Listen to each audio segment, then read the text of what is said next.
Hey kiddos, it's Mrs. Perkinson recording from my dining room again. The last time we left off, I was talking about the Cuban Missile Crisis.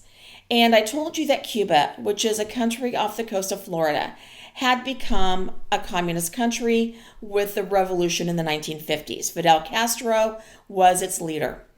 This was very shocking, very upsetting, very scary to the United States because now we have a communist country in our realm of the world, and that's not cool. We can't have that.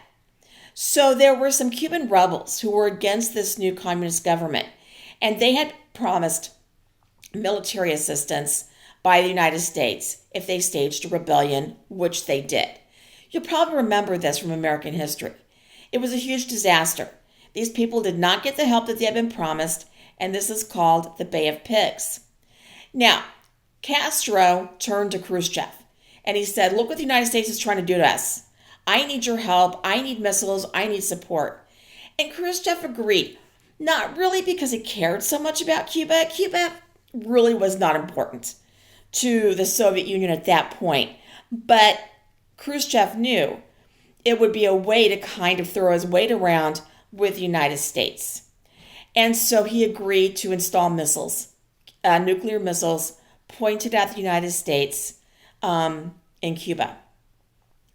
Our spy planes took pictures of this installation. There was much concern, of course, amongst our government.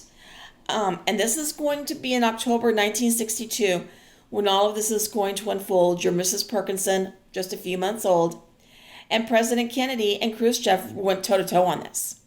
And Kennedy said to Khrushchev, take out the missiles. How dare you point nuclear missiles at us? How dare you put them in Cuba so close to us? You take them out right now. And Khrushchev said, no, we don't really feel like doing that. And so there was a tense standoff. We were very much at the brink of nuclear war at this point. This is, the 1950s, early 60s. People are building bomb shelters in their basements, in their backyards.